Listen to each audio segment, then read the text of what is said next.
相杂罗，刚刚罗主真你真真你大南大拉塞。今年东干就像是些人年纪大个了，我们在刚到这边做了马路蛮多，等我来接受了，都做个拉我觉得这样了，就这样的是。这得接着你忙你弄的接着着种在家马路蛮些等我来那个今年种在那这那么多年大家在平台上让他你做也知道。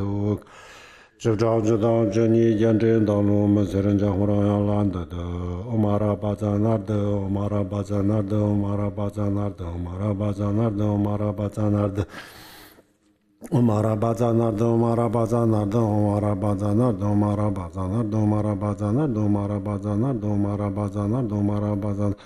我马拉巴扎那的，这等人家今天我这里见到了他们巴拉斯尼，怪当他们就上了东北，罗州河边那瓦街的索罗，鸟街进步做的你没想，从那马路进步俺家的，巴克尔当咱都什么，东巴的街站拉上这儿路。各位大家上午好。Good morning, everybody. 接下来我们就讲今天的课。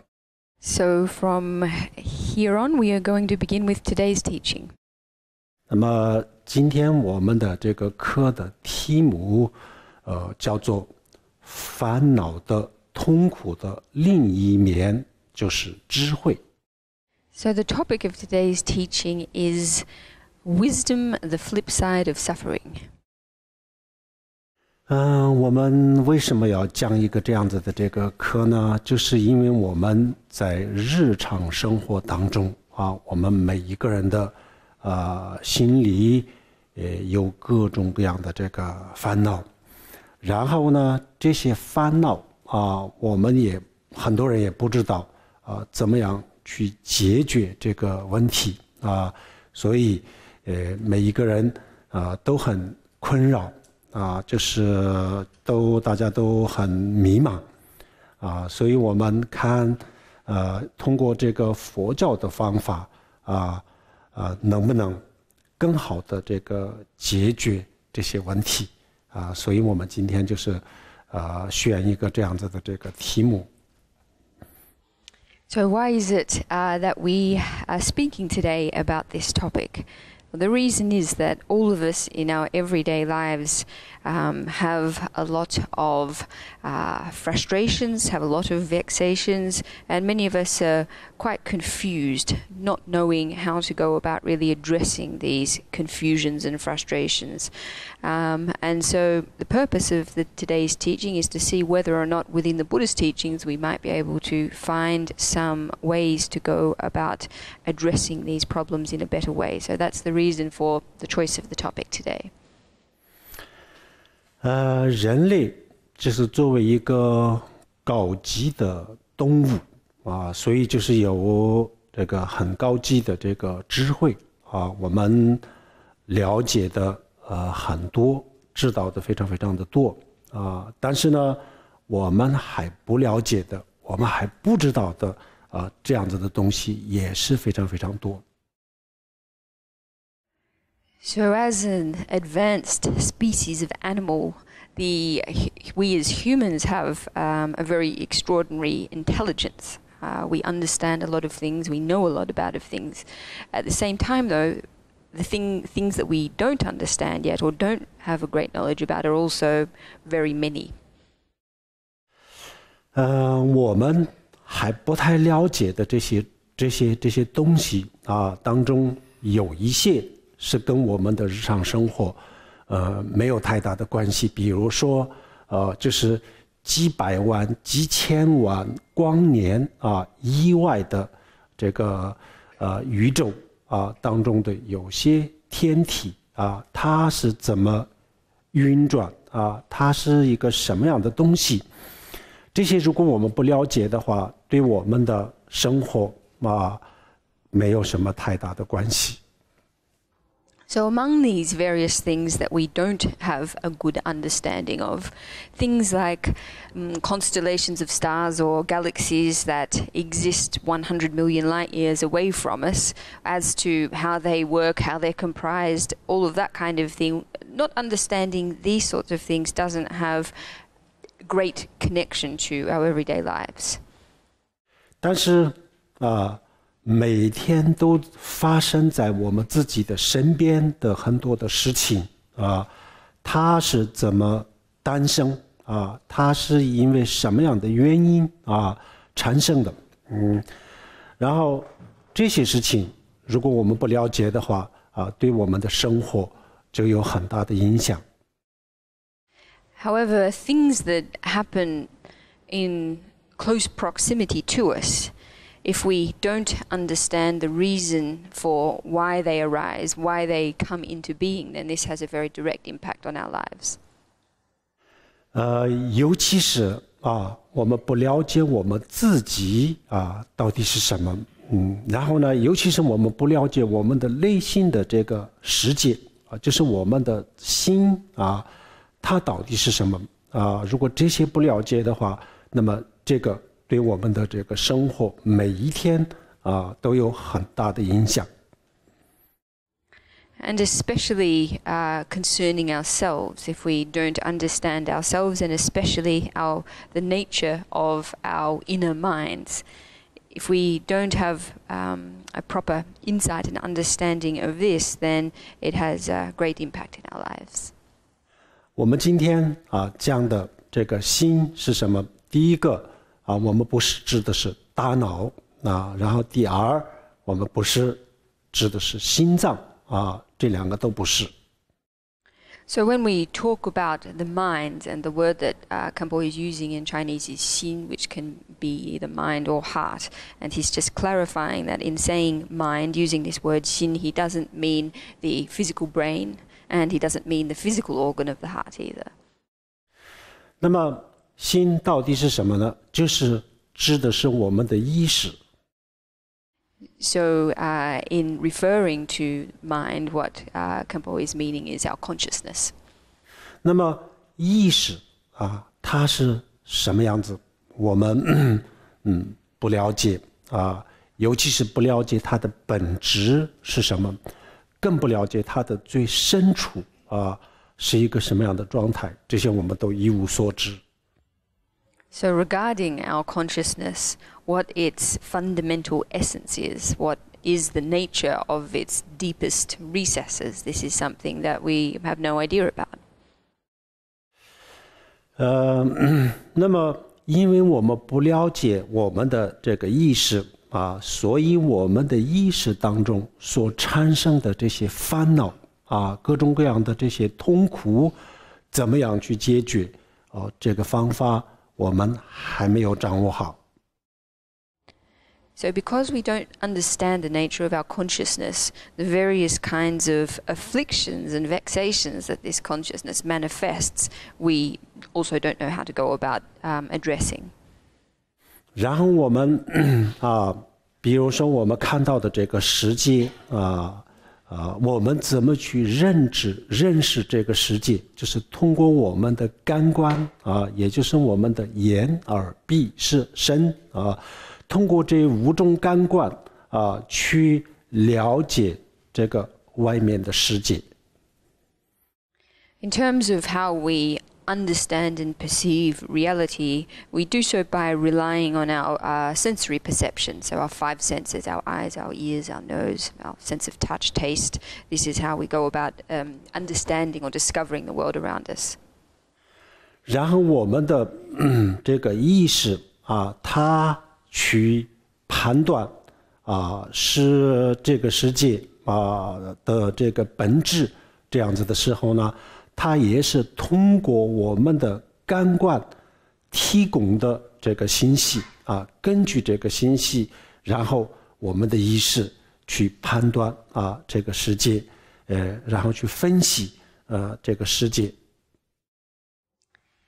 So, in terms of the way that our consciousness goes about evaluating the nature of reality, the world around us, it does so in reliance on the information that is, or the data that is provided to it by our senses. So, on the basis of that information or data, it goes about assessing or analyzing the nature of the world.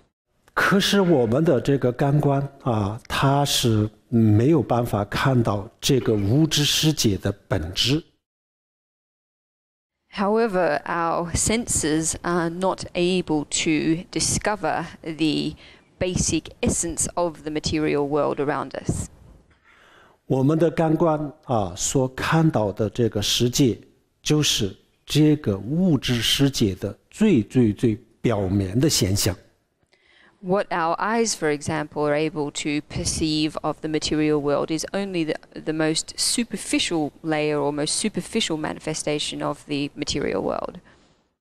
我们的眼睛没有办法看到这个物质世界的本质，或者是这个物质世界的它的最深处的这个结构啊，我们只看到一个表面。它最深的地方是什么样子，我们的眼睛没有办法看到。Our eyes are not able to perceive the fundamental structures or the basic essence of the material world. This is something that our eyes are just simply not equipped to perceive. 很简单的一个例子，比如说我们的衣服啊，用我们的眼睛去看。它是有颜色啊，它有各种各样的颜色，但是实际上我们的衣服啊，我们每一个人身上的衣服，它是没有颜色的啊，它没有色彩啊。那么这个科学家也已经知道了，我们很多人也知道啊，但是呢，我们的眼睛啊，看起来它是有颜色的。So a really simple example is the clothes that we wear. Everyone's clothes, if we look at them, have a particular color. But in actual fact, we all know, scientists know, everybody knows that in fact the clothes don't have a particular color. This is just something our eyes perceive. 那么这个就是说明了一个很重要、透露了一个非常重要的信息啊，就是说。我们的眼睛在正常的情况下看到的这个物质世界啊，实际上不是这样子，不是我们所看到的那样子。So this example actually communicates quite a profound piece of information, and that is that what we see with our eyes under normal conditions, what we perceive of the material world isn't in fact its truth. 那么这样子啊，我们看到的这些物质世界当中，到底有多少个成分啊是对的，是正确的啊？那我们现在大家都不清楚，到底有多少是真实的，我们没有办法确定。As to how much of the material world that we perceive with our eyes, what proportion of this or how many elements, constituent elements are accurate, this is not something that anyone can say for sure. 也许就像我们的衣服的颜色一样，我们所看到的全部啊，也许是错的。It's possible, perhaps, that just as we perceive color in our clothes when it doesn't exist, that everything we perceive is mistaken. 如果这些都是错的啊，那我们生活在一个什么样的世界当中呢？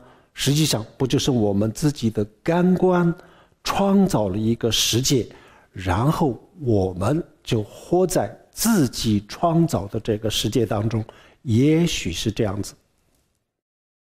So if it is the case that everything we perceive is mistaken, then what kind of a world then does it mean that we live in? It would follow that the world or the reality that we're living in is one that is entirely created by our senses, and that it is within this world that we are existing. 我们大家可以看看我们的周边上下左右都是有颜色，这些物质都是有颜色的，但是这些颜色实际上不存在，它是来自于什么呢？就是来自于我自己的视觉，来自于我的视觉和我的大脑。实际上我们今天这个房间里面看到的所有的这个颜色是我的大脑，是我的视觉创造出来的一个不真实的世界，不真实的东西。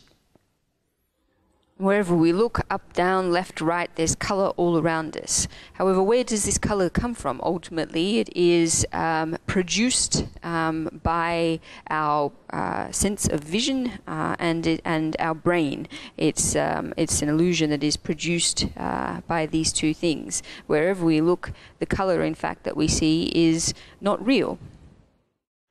好，同样的，我们的内在的世界就是我们的意识我们24小时当中，除了深度的睡眠以外，我们感觉到的这些各种各样的情绪各种各样的念头实际上也不是意识它的本质。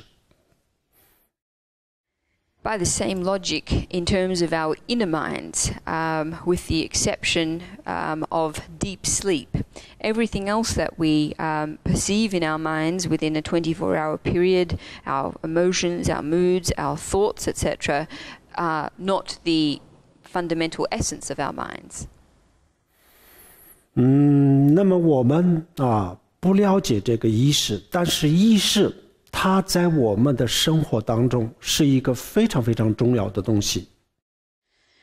So even though we don't understand the nature of our consciousness, it plays an extremely important role in our everyday lives. 比如说我们的生活当中的痛苦是什么？也就是我们的意识的一种感受。So an example would be suffering. What is suffering? Well, suffering is ultimately something we perceive within our consciousness.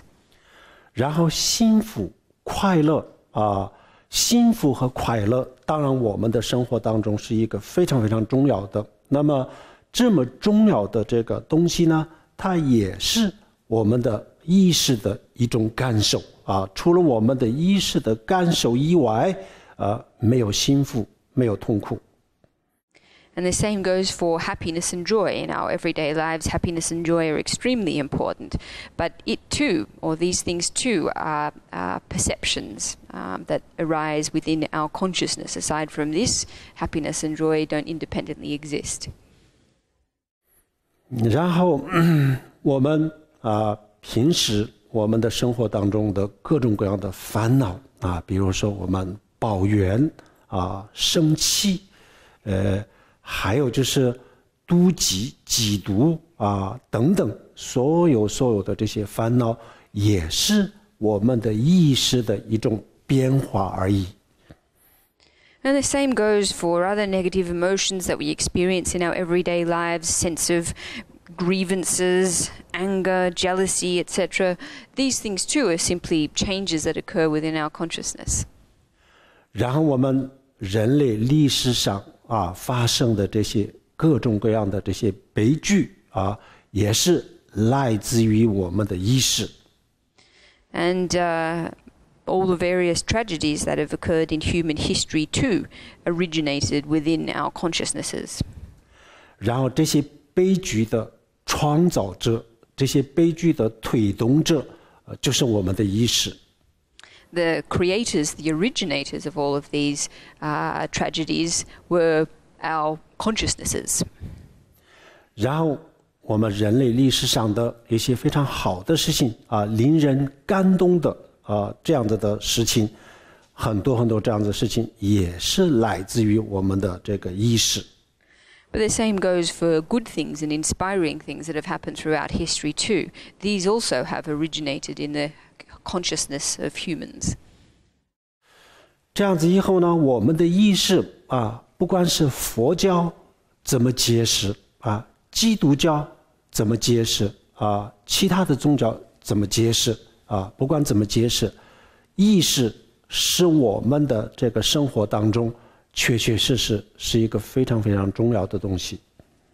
So regardless how various religious traditions explain the consciousness, with the Buddhist explanation and maybe Christian explanation, quite apart from how it's defined, that we cannot deny that really and truly in a very concrete sense, our consciousness plays a vital role in our everyday lives. 所以我们对每一个人来说我们了解我们自己的这个意识这是对我们每一个人来说是一个非常重要的事情。 So because of this, to gain an understanding of our consciousnesses is something that is very important for every individual. 因为它跟我们的这个生活是息息相关的。Because the relationship of our consciousness to our everyday lives is extremely close, it's extremely intimate. 所以我们今天大家要分析一下我们的这个讨论一下我们的这个意识的这个本质它到底是什么。 So today I'd like to have a bit of a conversation about what everyone understands the essence of consciousness to be. 首先我们可以这样子了解我们的我今天讲的这个意识是分析这个意识是来自是根据佛教的观点来给大家描述。 So today the perspective or the explanation of consciousness that I am offering to everyone is done from the Buddhist perspective. 比如说我们每一个人的生活当中有很多很多的压力有很多的不开心的事情。 Everyone within their everyday lives experiences a great deal of pressure. They experience all kinds of unhappiness. 从表面上看这个不开心压力都是来自于外面的东西。 Looking at things superficially, these pressures and unhappy things derive from external sources.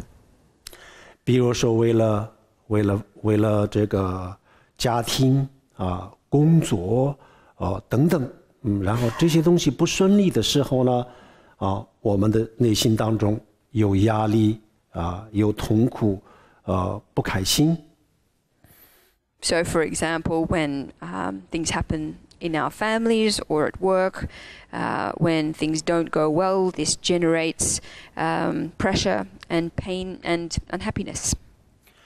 所以我们的方法我们所有人的方法是什么呢？当我们不开心的时候，然后我们的内心当中有想不通的事情，这样子的时候呢，我们会到外面的这个物质世界当中去寻找这个答案，还有我们到这个外面的物质世界当中去寻找解决的方法，我们不会往我们的内心当中去寻找这个解决的方法。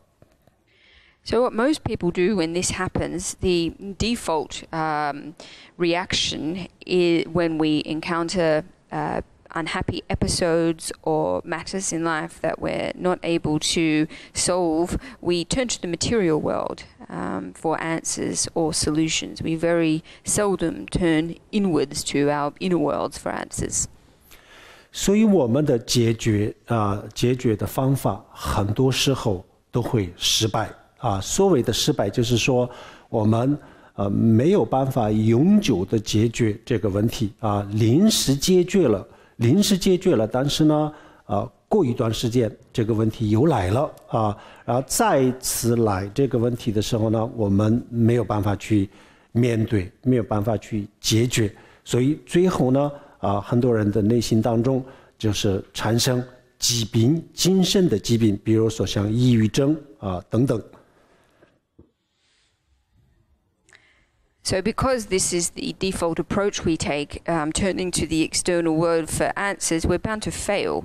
The reason is that it's not possible by relying on this method to address things in a permanent sense. It certainly might be possible to solve things temporarily, but after a while the same problem or another problem will arise, and we will similarly find ourselves not being able to solve it through this conventional approach. And when this continues to happen, then people end up becoming sick, becoming mentally ill, developing depression and conditions like this. 我们这个人的精神和我们的这个肉体的关系啊，这个关系呢，就像一台电脑，一台电脑的这个软件和硬件的关系啊，我们人的内心就像一台电脑的这个软件啊，意识就是软件。然后呢，我们的这个身体呢，包括这个大脑，都是好比是这个电脑的这个硬件就是一个硬件和软件的关系。The relationship between our minds and bodies, we can liken to that between a computer's software and hardware. So we can say that the mind is like our software and that our bodies, including our brains, are like its hardware. 然后这个软件电脑的这个软件的这个程序里面，如果有了病毒有病毒产生了病毒，这样子以后呢，这电脑它的工作就不正常。So if the software manifests a virus, then it is not possible for the rest of the computer to function normally. 那么这个时候我们应该怎么样去解决这个问题呢？ In this case, how should we go about addressing or resolving this problem? 电脑的软件有病毒，这样子的话，那么我们不能到外面去寻找解决这个病毒的方法。So when a computer has a virus, it's not possible to search for a solution to this in the external world. 那么方法是什么呢？就是从这个软件程序下手把软件这个程序里面的病毒就把它清理这样子以后呢，电脑它可以正常的工作。So it's necessary in this situation to address the problem at the level of the computer program, and it's only at this level that we can properly resolve the problem of the virus. 同样的，我们的内心当中我们的意识当中有了压力有烦恼，有各种各样的这个不开心的这个事情的时候呢，最好就是我们到这个意识它本身这个意识当中去寻找解决这个方法，这样子我们可以找到彻底解决的方法。So the same goes for our minds. When our minds experience afflictions and pressures and these kinds of things, then the best thing to do is for us to actually address these at the level of the mind. 可是我们现在还不了解意识它到底是什么东西那么在这个情况下，我们怎么样去意识到意识的这个就在意识当中我们怎么样去意识当中去寻找这个解决的方法呢？ However, if we don't understand what the nature of our consciousness is, then how can we turn to solutions to our various problems within our consciousness? 这个时候我们可以看看佛他怎么说。 So at this point, we can turn to the teachings of the Buddha and see what we can find there. 那么佛就是说，我们的意识它实际上就是没有像我们所看到的那么的糟糕我们看到的，比如说压力、焦虑、不开心等等，都是这个意识的表面的现象，还不是它的本质。So what the Buddha tells us is that in terms of our minds, that things aren't quite as bad as we perceive them to be. So in terms of pressure and anxiety and unhappiness, etc., these are only but the most exterior manifestations of our mind and not our mind's essence. 它的本质是智慧。The basic essence of our minds is wisdom. 那么我们现在经常我们现在接触到的是意识的这个负面的、表面的这种现象，它的正面它的本质、它的智慧的这一面我们在日常生活当中不太容易接触到。So what we tend to habitually encounter is the negative or superficial side of our consciousness, and as for the more positive or fundamental, the wisdom element of our consciousness, this is not something that we so easily or readily encounter in our everyday lives. 我们的意识它就像一块冰冰它的本质就是水，它的本质是水，然后水到了0度以下的时候呢，它就会变成冰，0度以上的时候呢，冰就可以变成水。我们现在我们的这个意识就像一块冰一样，但是它的本质是水。We can liken our minds or our consciousness to ice, or a block of ice. So the basic nature of ice, of course, is water. And water at temperatures below 0 turns to ice, and above 0 becomes water.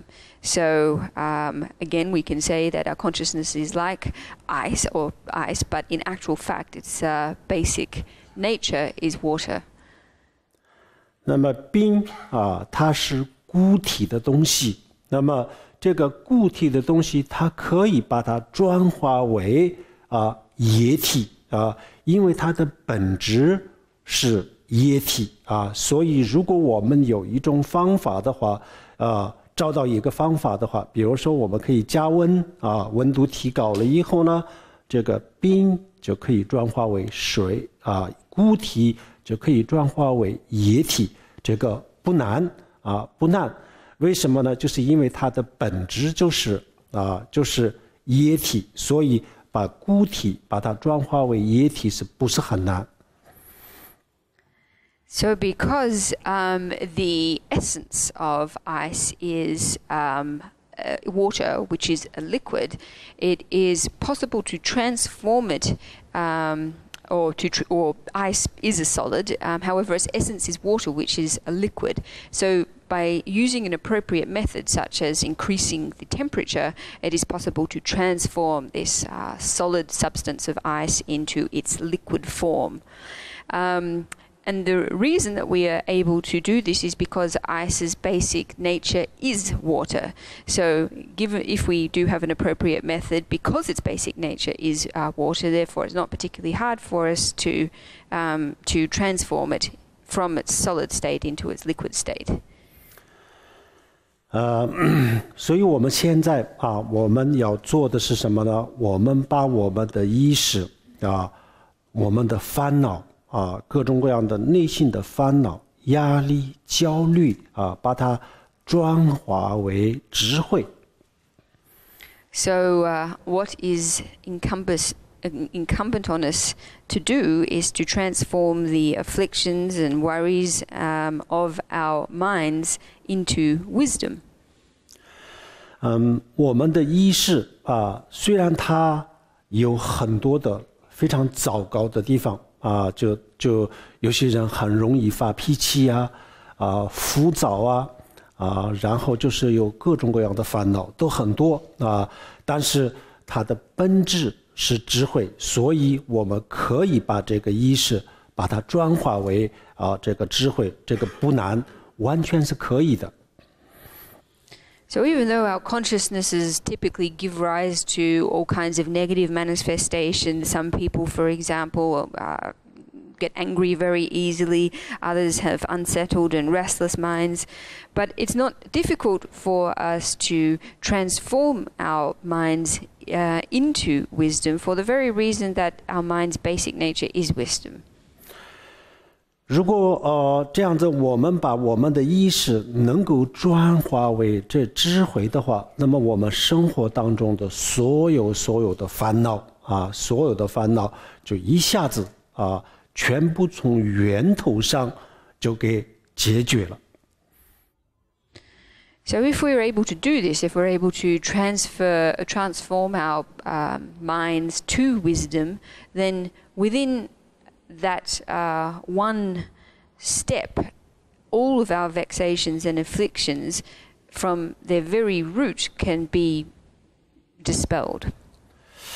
如果没有这种方法的话那我们自己的这种方法解决不了我们内心的问题。我们的方法是什么？比如说当我们是一个贫穷的人这样子的时候呢，我们认为只要我有钱我会幸福，我会快乐。那么这样子拼命的去挣钱就付出了很多的这个代价。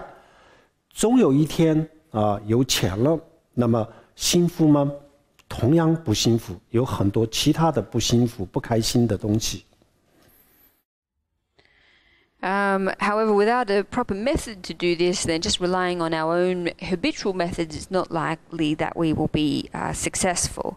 A typical approach that we tend to take is like that of a poor person who thinks that when they have a lot of money, they will be happy. They work extremely hard, they pay a heavy price, they make lots of sacrifices, and then they are able to make money. But are they then happy? No, not necessarily. They may in fact be just as unhappy as ever. 我们的意识比如说我们的生活的基本的这个需求都给满足了，没有任何的压力的时候呢，然后我们的意识它就一定会为了其他的东西苦恼，所以总是没有办法满足没有办法让它满足那么它不满足只要它不满足，然后呢它给我们创造各种各样的这个痛苦和不开心。 So once we are able to address all of our life's basic needs, once we've fulfilled all of those needs and exist in a state of no immediate pressure, our minds will still find a way to cause us vexation. Our minds will go looking for other things. So there's really no way to satisfy the desire of our mind, which then leads to suffering and unhappiness. 那么这个时候我们需要做的就是我们要把我们自己的内心要给它加工比如说我们把一块冰加热了以后呢，它就会变成这个水同样的我们把我们的意识稍微再加工一下加工了以后呢，它就逐渐的会变成智慧。 So what we do need to do is refine our minds. So just as by heating ice, it's possible to turn it into water, by refining our consciousness, gradually it's possible to transform our minds into wisdom. 那么这个加工的这个方法呢，叫什么呢？用佛教的话来讲，这叫做修心。 So what is that process of refinement? Well, from a Buddhist perspective, we refer to it as Buddhist practice. 这个修行的方法呢，它有一整套的这个方法有方法。这个因为我们今天时间的这个关系还没有办法介绍这个整个这个修行的方法，但是我们知道今天我们就通过这堂课，我们知道我们的内心意识是可以被加工的可以被转化为这个智慧的明白这个道理就可以了。今天我们就这样子就可以，然后呢下一步然后进一步的去了解。那么我想加工我自己的这个意识那么加工的方法是什么呢？我们进一步的去了解学习。So in terms of methods of practice, Buddhism is equipped with a very extensive set of teachings, but due to our time constraints today, I don't have time to go into any detail on these. It's sufficient today, though, if we just make the point that our minds, our consciousnesses are something that are able to be refined. It is possible for us to refine our consciousness. It's possible for us to transform our minds into wisdom. And if we understand this point, then that's enough for today. And then the next step, obviously, would be to continue to develop insights into how we go about refining our minds. 还有我们可以这样子理解我们的心就像一颗矿石一样矿石。那么矿石从表面上看，它就是一个石头用我们的肉眼看不能看到它的矿物质它的矿物质但是矿石跟其他的石头不一样的，就是这个矿石里面就有矿物质。So another example that we can use that might be helpful to understanding this point is likening our minds to rocks that contain mineral deposits. And rocks that contain mineral deposits, when we just look at them, they appear like any other kind of rock, like any other kind of ordinary stone. But the difference from ordinary stone is precisely the fact that they do contain mineral deposits. 虽然我们的肉眼看不到这个矿石的这个矿物质但是呢，这个矿石加工了以后呢，然后可以把这个它的这个矿物质可以分离出来这个时候从这个石头里面呢，可以体验出它的矿物质。So even though just looking at this rock, it's not possible for us to see the material deposits, it is possible through a process of refinement to extract the mineral deposit from the rock.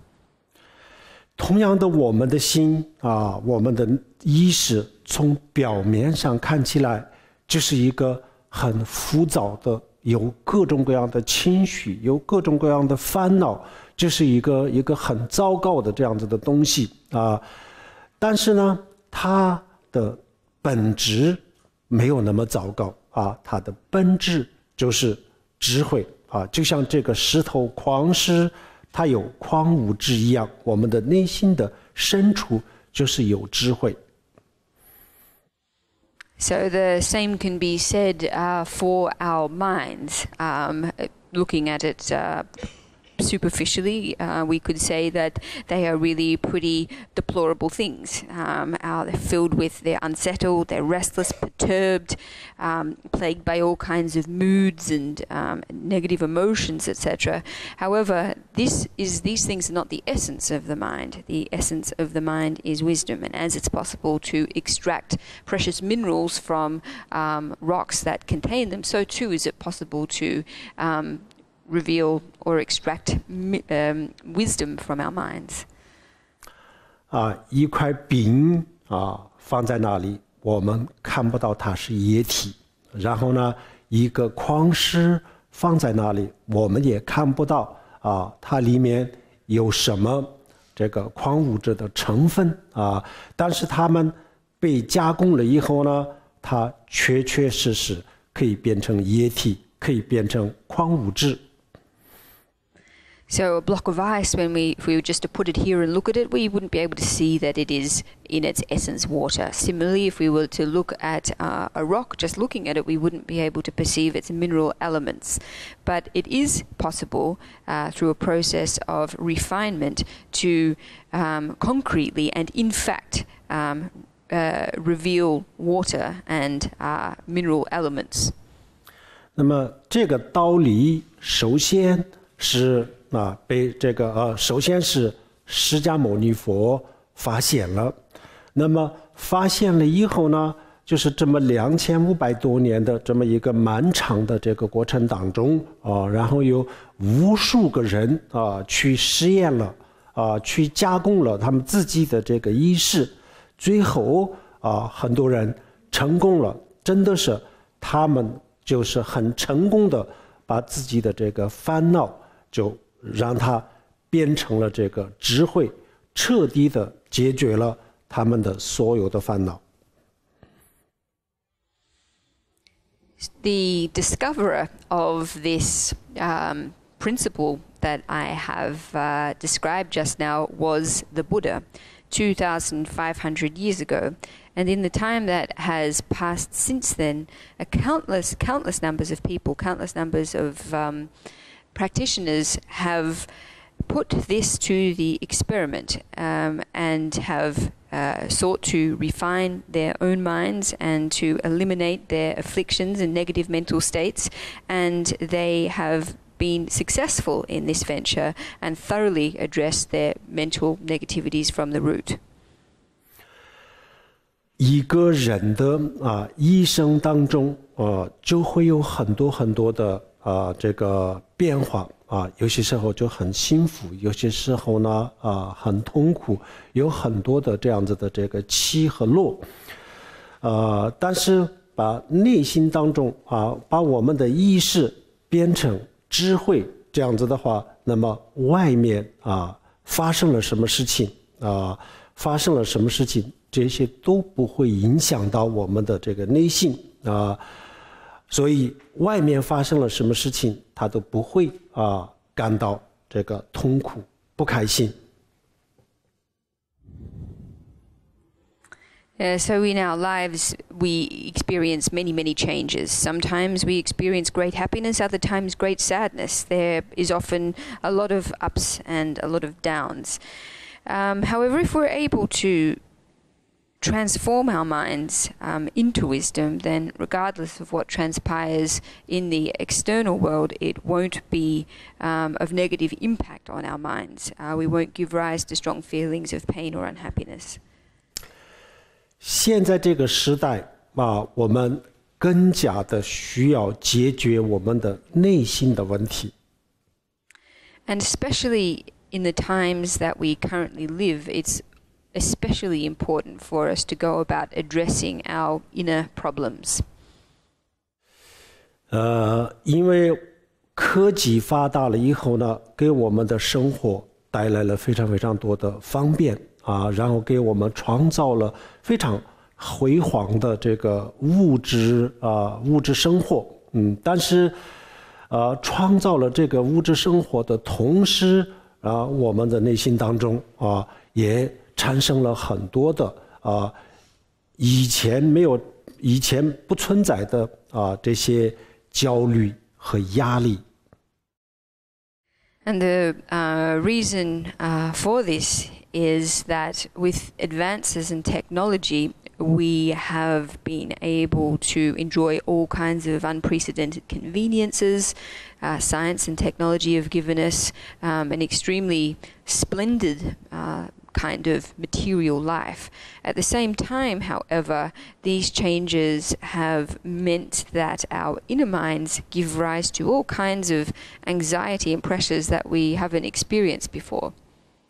全世界每年有100多万人去自杀。Every year there are 1 million people in the world who commit suicide.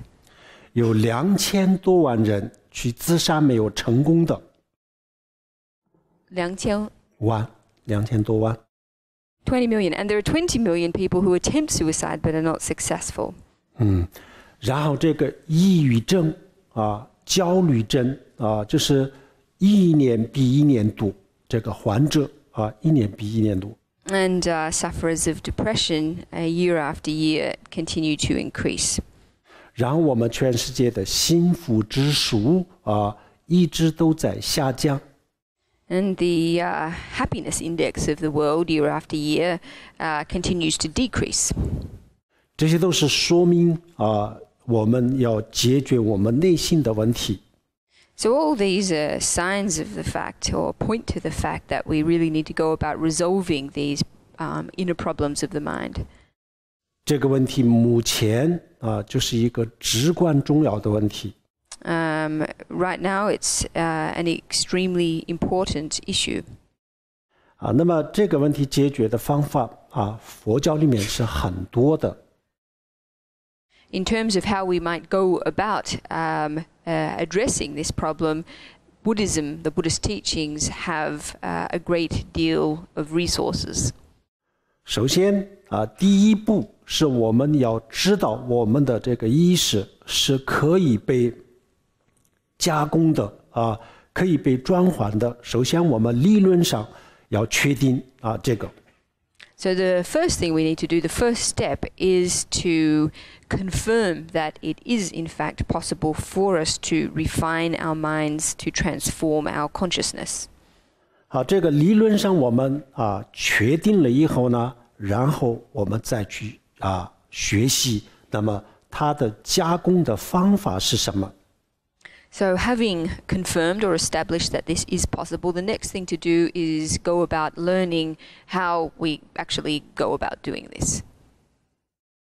比如说我们西方非常现在非常流行这个禅修，通过禅修来解决我们的这个压力但是这个方法呢也只能解决一部分的问题如果没有把我们的意识转化为智慧把它转化为智慧的话，那么通过禅修或者是通过吃药也只能解决一部分的问题，也只能临时解决，不能彻底的解决。In current times, meditation is extremely popular in the West, and many people use it as a way to reduce and address stress and pressure in daily life. However, relying on meditation for this only enables us to partially address the problem without actually transforming our minds into a state of wisdom. Then whether we rely on meditation or medication, we're only able to partially address the issue, or you might say only temporarily address it. We're not able to achieve a permanent outcome. 彻底解决问题的这个方法呢，我们就是要这个有很多的这个层次就是很多的层次，要一步的去学习。那么比如说夏威夷这边的话，也有这个藏传佛教的这个中心比如说噶举派的这个昨天我们去的那个中心可能还有其他的中心还有其他的这个佛教的中心可能会有。那么我想这些中心当中呢，我想我们应该可以学到这个我们的内心意识转化为智慧的这些方法。But in terms of completely transforming our minds into wisdom, there are many different levels and stages within this, and we need to go about learning about them one by one. In Hawaii, there is a Tibetan Buddhist center on this island, a Kagyu center, and I presume there are other Buddhist centers as well. And I don't doubt that at these centers it's possible for us to find out more about the methods that we can use to go about refining our minds. 还有汉传佛教还有南传佛教，那么这些佛教里面都有很多意识转化的这个方法所有佛教里面都有的，希望大家希望大家去了解学习。And insofar as methods for transforming our minds are concerned, the Chinese Buddhist tradition and the Theravadan Buddhist tradition also have resources in this regard, and it's my hope that everyone goes about learning more about these methods and practices. 今天因为时间的关系，我们就讲到这里。Today that our time is pretty much up. 所能的一当这这八年都内你别着南半学讲这个南街网络这把这边做连着啊这文修。